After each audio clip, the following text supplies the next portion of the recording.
그래야 바람을 안 핀다 생각을 하는 것 같아요. 안녕하세요. 심리조화TV의 조아입니다.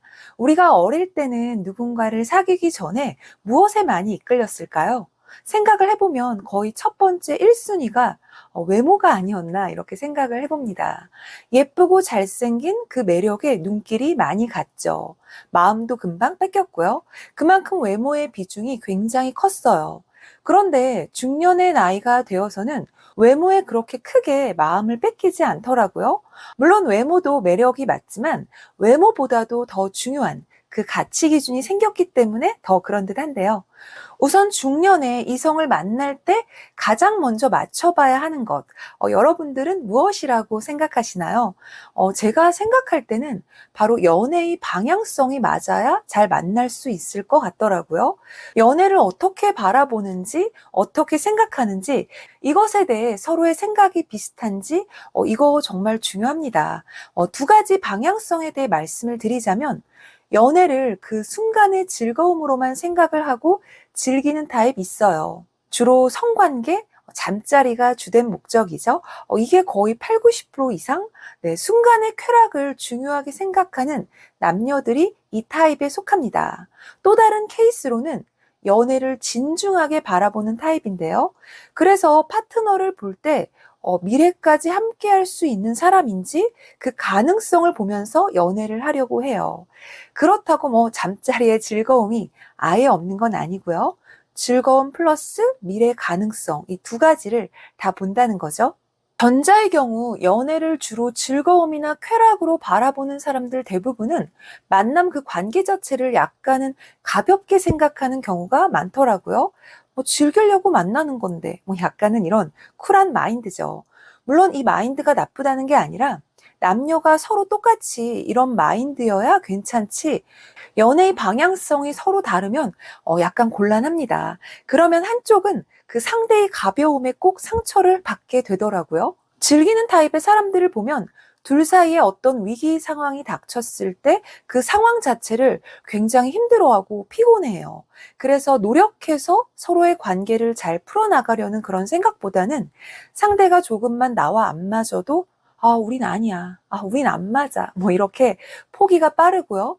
또 안 좋은 상황조차도 우리가 서로 안 맞아서 생기는 불운이라고 확대 해석을 하기도 합니다. 그런데 연애를 하려고 할 때 조금은 진지하게 접근하는 미래의 가능성까지 생각하며 연애를 하는 사람들은요, 이와는 태도가 다르더라고요.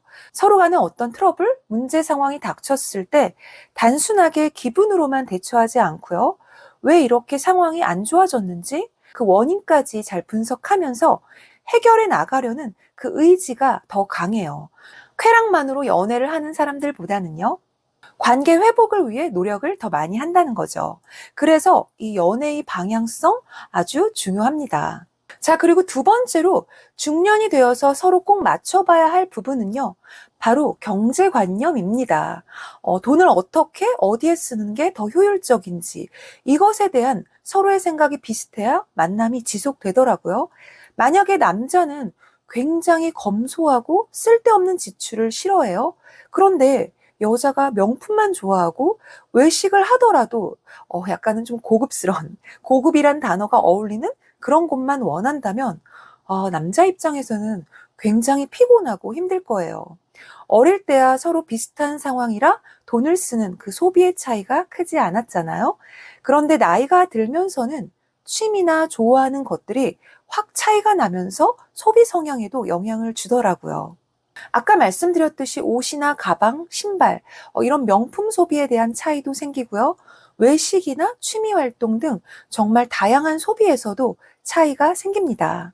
서로 간에 이 소비 기준이 어느 정도 맞아야, 아니면 한쪽에 어느 정도 맞춰줘야 서로 간의 관계가 잘 유지가 되는 것 같아요. 마지막으로 사귀기 전에 정말 중요하게 맞춰봐야 될 게 무엇인가 생각을 해보면요. 정말 많이 언급되는, 중년이 되어갈수록 여러분들이 정말 중요하게 생각하는 속궁합 있습니다. 속궁합이 맞아야 된다고 대부분 생각을 많이 하더라고요. 그래야 바람을 안 핀다 이렇게 생각을 하는 것 같은데요. 그리고 속궁합 말고도 서로 간의 대화의 재미, 이것도 정말 중요하죠. 왜냐하면 요즘에는 대화가 단절된 커플이나 부부들이 정말 많잖아요. 소궁합이나 대화, 이것이 안 맞으면 이혼하는 분들 꽤 많이 있습니다. 이 중요한 두 가지 말고도 제가 생각할 때 중년이 되어 갈수록 연인 사이에서 정말 중요하게 맞춰봐야 되는 것은요.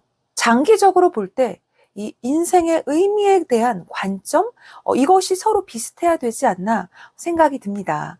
좀 풀어서 보자면 우리의 남은 시간을 어떻게 보내고 살아야 할지에 대한 그 생각이 서로 비슷해야 좋을 것 같아요.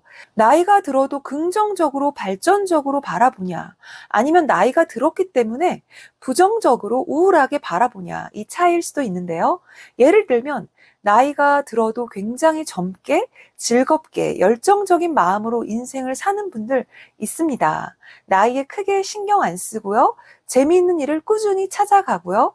무언가를 배우면서 깨우치는 기쁨도 느껴요. 그러면서 매사 감사하며 주변에 긍정 에너지를 전파하며 사는 분들이죠. 반대로 또 어떤 분들은 가는 세월을 한탄하며 우울해하며 그 시간을 아깝게 흘려보내는 분들도 있어요. 그리고 항상 남 탓, 세상 탓을 하면서 바뀌지 않는 것들에 대해 불평, 불만이 많은 분들인데요. 이 차이가 생기는 이유가 무엇일까 이렇게 곰곰이 생각을 해보면 남은 인생을 어떻게 보낼 것인지에 대한 그 생각이 부족해서 그리고 자기 자신에 대한 믿음, 확신이 없어서 더 이런 차이가 생기는 듯 합니다. 그런데 우리 모두 다 같이 나이가 드는 거잖아요. 이왕이면 나이가 들어도 나이에 크게 집착하지 말고 꾸준히 건강 관리하면서 감사하는 마음으로 남은 시간을 보내는 게 가장 좋지 않을까 생각이 드네요. 이상 중년이 되면서 맞춰봐야 할 것들에 대해 말씀드렸는데요. 늙어가는 것은 불가피하지만 성장하는 것은 선택이다. 공감이 되셨다면 구독과 좋아요, 여러분의 중년을 응원하는 심리조화였습니다.